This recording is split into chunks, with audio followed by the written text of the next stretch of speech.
Hello everyone, so this time I would like to share a video on how to visualize this type of clean look of a blazer collar.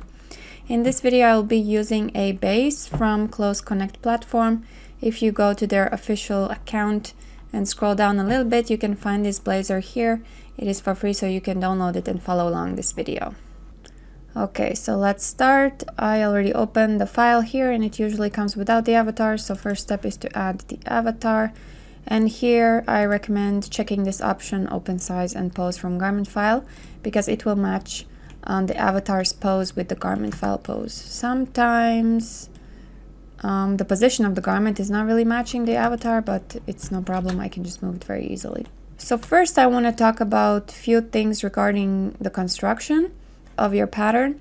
So if you want to have a very nice look of the collar, it really depends on the pattern.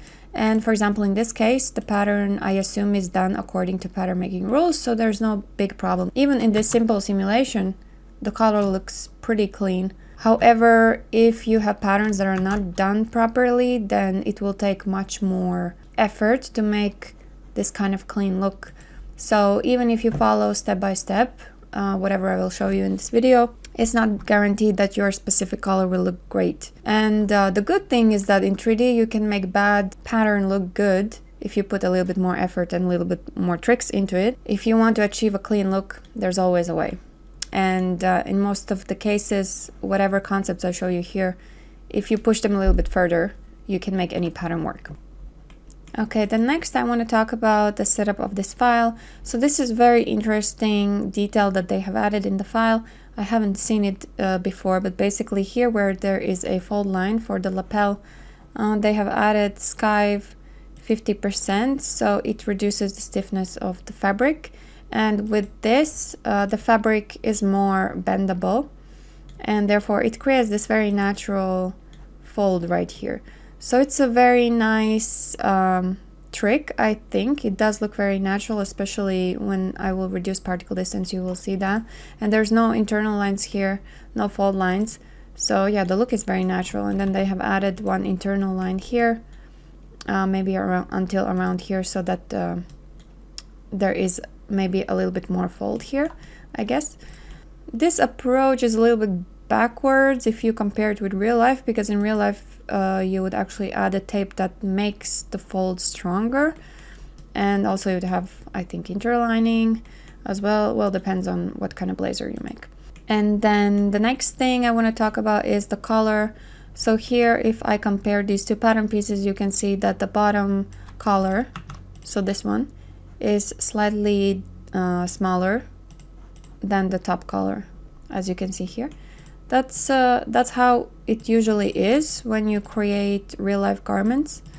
And I would also say that even this corner is slightly positioned away from like the original position here, because it needs to gather this top layer. And when you do the fold, like here in the collar, when you have this fold, you will have extra fabric here because it's folded, so the inner line of the surface is shorter than the top line. So that's why you would have extra fabric there, and that's why you minimize that extra fabric by reducing the size of the bottom collar.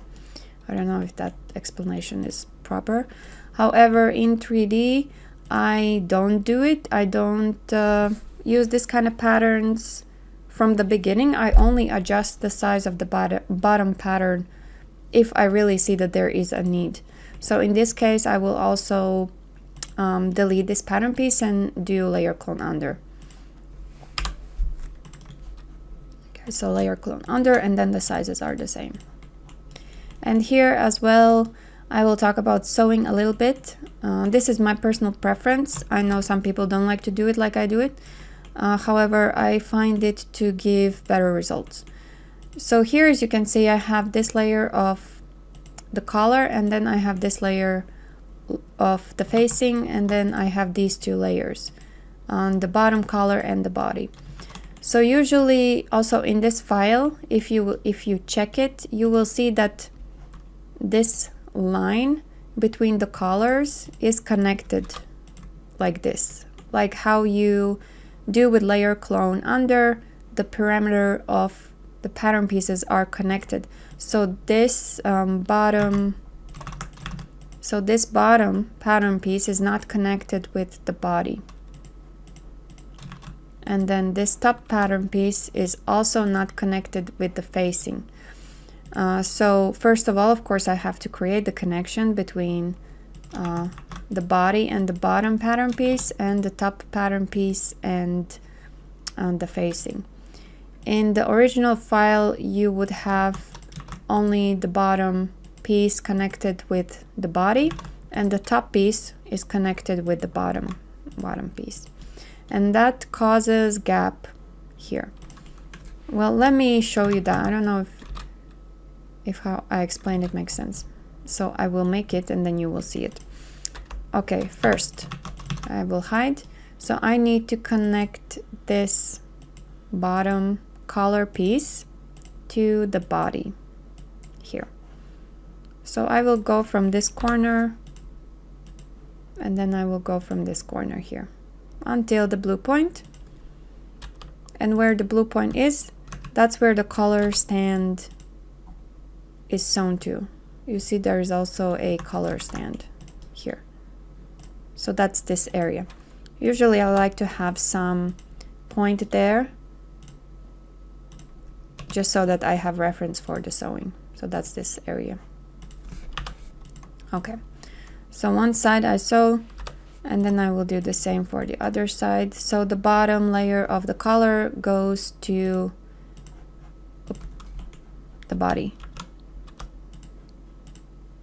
Ah, it's already done. I didn't have to do it. Okay, never mind. So now I'm sewing it. I'm not doing, and I also need to sew collar to the collar stand.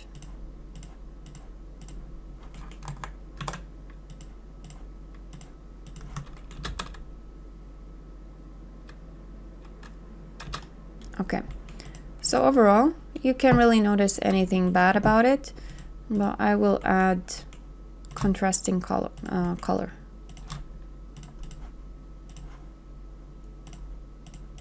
You see there is gap like this, and it, especially when you have thicker fabrics, this gap will be more visible. Not very realistic look, I would say. So that's why I usually don't connect these layers here, but I connect the top layer of the collar to the facing pattern. So from here to here. Now the other one I have to do like this, and then you can see the gap disappears. This approach I use a lot when I have this type of setup with several layers. Every level of layer I like to sew together with each other. I don't like this kind of gaps. But yeah, that's a personal preference, I guess. Okay, now I will put this back to white. Okay, and now I will remove this, because how I do everything, I don't use this kind of tape. Okay. And then another important aspect is to, first of all, add the accurate fabric that you will use at the end result, because depending on the fabric, the final look will be different. So I recommend adding the right fabric at the beginning. And then also reduce particle distance and thickness collision of all the relevant pattern pieces. So I will change it for the body, the facings, the collar. So I will change it to 5, and additional thickness collision 0.5, because if you put it at 1.5, it adds puffiness, and especially for collar and folds, maybe you don't want that kind of puffiness, but of course depends on what expectation you have for the final result. And then here you can see, even without a lot of fine-tuning, the result already looks pretty good.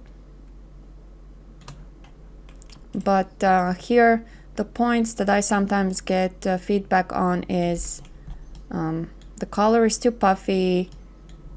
The client would like to see a more sharper fold, and as well as here where the lapel folds, also the fold looks too puffy and the fold should be more narrow. But I think it also depends very much on the preference. And the interesting thing I've noticed is that sometimes from the designers the expectation is that the 3D should somewhat look similar to 2D sketch rather than the actual real garment. I don't know, it's very interesting. But especially when it comes to this kind of lines, this is a very natural look of a collar when you wear it. You don't have one straight line here, it goes around your neck, you have shirt underneath, so it's nothing wrong. But sometimes you get that feedback that, no, I want like this very straight lines. Yeah, so it's interesting. Anyway, for this video I will go ahead and pick the wool cashmere fabric, and I will desaturate the texture so it's not so dark. Okay, and then as I simulate, you can see that the look is changing quite a lot, so of course it's important to always work with the correct fabrics. And once I add this fabric, this is almost straight, but you can see it's very puffy, very rounded. Okay, so now I will add those internal lines that will help me keep these folds sharp. And that's very simple. Usually in the pattern you will have this line here that indicates where the lapel should be folded. So I just trace it with the trace tool, also on the facing, and I can see it's not going until the end, so I recommend right clicking and do the extend trim to pattern outline so you don't have any small gaps. Sometimes they can cause some issue. Okay, and then it's good also to check the front and back side of the fabrics just so you can understand how to choose the fold angles. And here I also like to sew these fold lines together, because that makes them kind of positions them on top of each other, so there's no like I don't know the English word for it, difference between the position of these lines. Okay, and then once I do these sewings also here, as I did layer clone under, this internal line is sewn together as well, you can see. But I don't like to see the shadow of the seam line. You can see it's very clearly visible. So I usually select them and delete this normal map. Unfortunately, you have to do it on both sides. Okay, now it's clean. And then I will add some more internal lines to this fold line here. So offset as internal line, and to both sides I will do 2 millimeter. Depends how thick of a fold you want. 1 millimeter I would say is too much, only for very kind of, I don't know, casual cotton blazer that's very thin without lining. Maybe that would be a good amount, but usually I like to do 2 or even 3. So here both sides, and then I will offset 3 to each side. And then here will be the fold angles will be as follows. So this is the facing. You can see that the front fabric is looking up, so the middle one will be under 180 angle, so I put it on 130, and then these next to each other, next to the middle one, are on 90. And then here, because the back of the fabric is looking up, it is opposite, so it goes over 180. So this will be 220, no, 230, and then these ones I put 270. And then you can see your fold is getting sharp. I'll bring back the thickness of the fabric. Okay, like this. And then what I like to do as well is add very stiff bond to the facing. This really depends, because this works very well when you do still images, but if you do animation, it might be it's too stiff, so you have to be careful with that. So I use the stiffest one that's available. And then it allows the color to kind of smoothen out any wrinkle that it might have. Okay.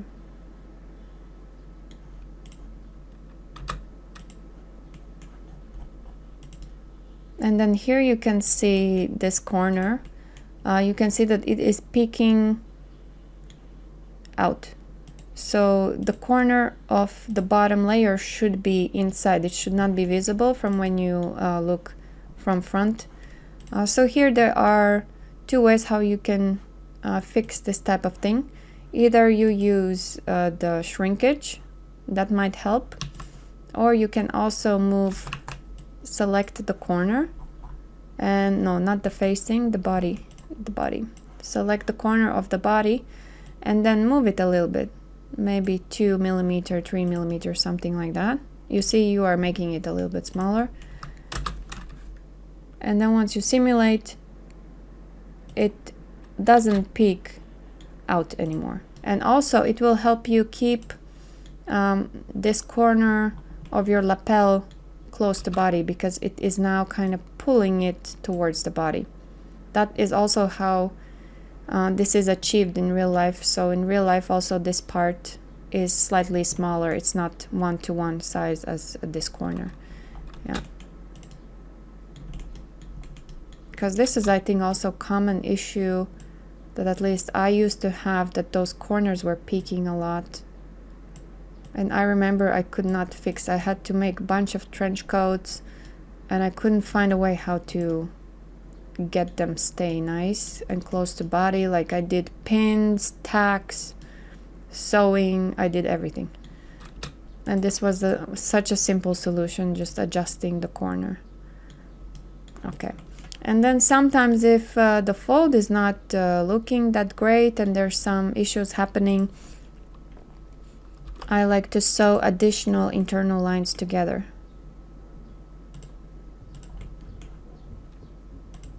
Like this.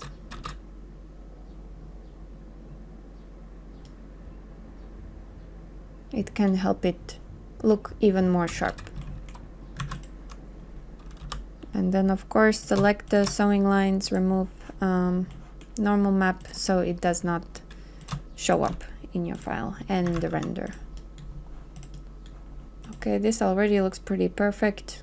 I don't think there's much work that needs to be done. I will show you a bit later how to fix this peaking as well. A little bit a different approach. And then here it's a little bit different. You can see it is not really folding naturally where it's supposed to be folded, so you have to pull it.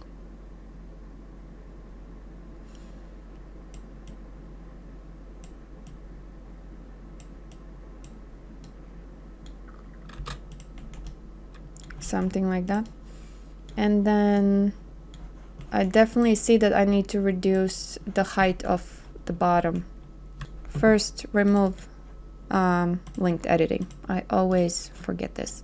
And then as you do it, you see you lose the linked editing and sewing, so you can right click and apply linked editing with half symmetric pattern, and then everything is again symmetric and linked, which is nice. And then now I will do the 3 millimeter, and then also this corner I will move by 2 millimeters, something like that. Then let's see how it looks now.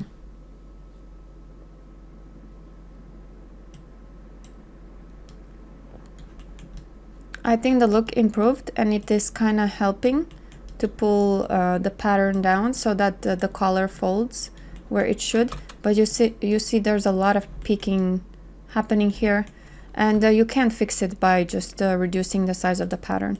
So from my experience, the easiest way to fix this is delete the sewing that you have around the perimeter of the pattern, and then offset as internal line, So for the bottom layer, I would do 2 millimeter and do extend.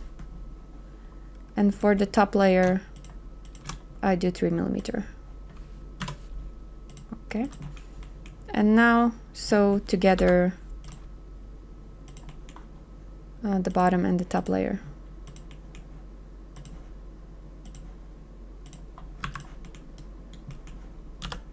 And then delete the normal maps so they don't show up.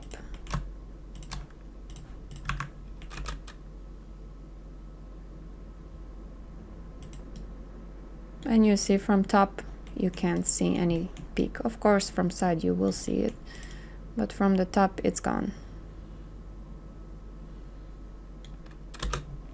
Okay. And then also here for the top color, I like to use the very stiff bond. And now it's time to add internal lines for this fold. So first I want to check if my fold line matches perfectly with this middle line of the lapel fold line. So how to do that? Very easy. You can pick your pattern piece, and then there is this option walk pattern, and then you click on this corner, and then you click on this point here. So this is where the collar stand ends and where this corner starts. And then you can go right click and move walk pattern to intersection.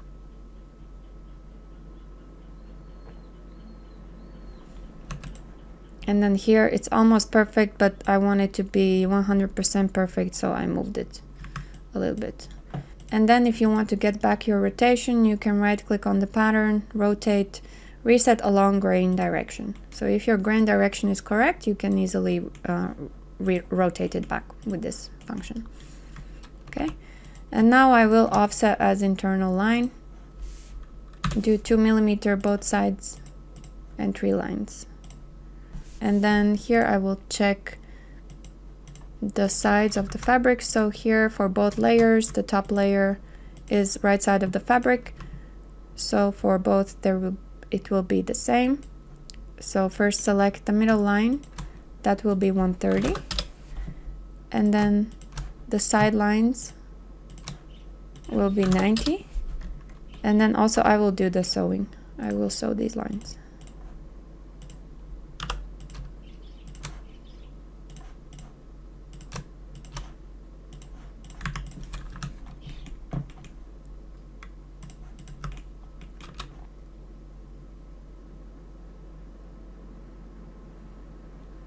And as you can see, the fold lines are created very beautifully, and the fold looks much sharper, much cleaner.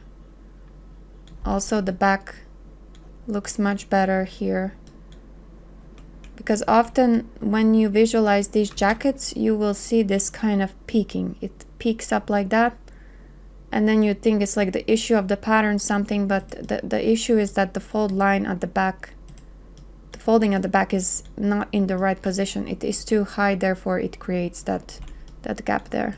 So you have to get that fold in the correct position, and then everything will come together quite nicely. Okay, now I will add contrast color to the facing and the top layer of the collar and change the color just to see if there is any stuff peeking from the bottom layer. So here it looks perfect, and here you can see that's the issue. So here as well you can do the same approach that I did before, that I did for the collar. So you offset as internal line, and for the body you do one offset with 2 millimeter, don't click extend. And then for the facing you do the same, offset as internal line, 3 millimeter, don't extend.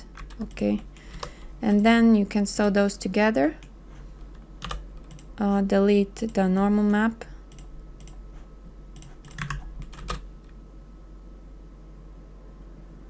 And then you can see nothing is peeking through anymore. So this is a quite perfect result. Okay, now let's check what happens if we add different fabrics, how the result is different. I will just go with the default fabrics. Let's, for example, pick this one. And I will put it on both.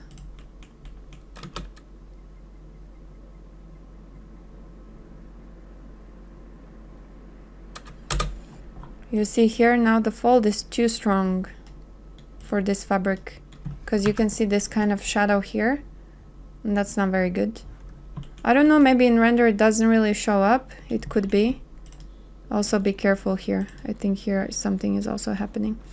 In case, yeah, the layers are freaking out in this area, I recommend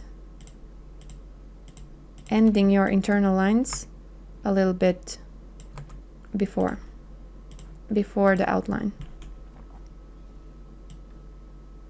For both body and the facing. That will give a more kind of natural look here. Okay. Overall, it works pretty well for this fabric too, but yeah, it's too sharp. And if you see it's too sharp, you can adjust this fold angle for these two lines, maybe put 130. And then this one you can put 230. It should release a little bit, as you can see. Okay, so this is it for the video. I hope some of the tips that I showed you in this video are useful in your work. Thank you for watching and have a good day. Bye.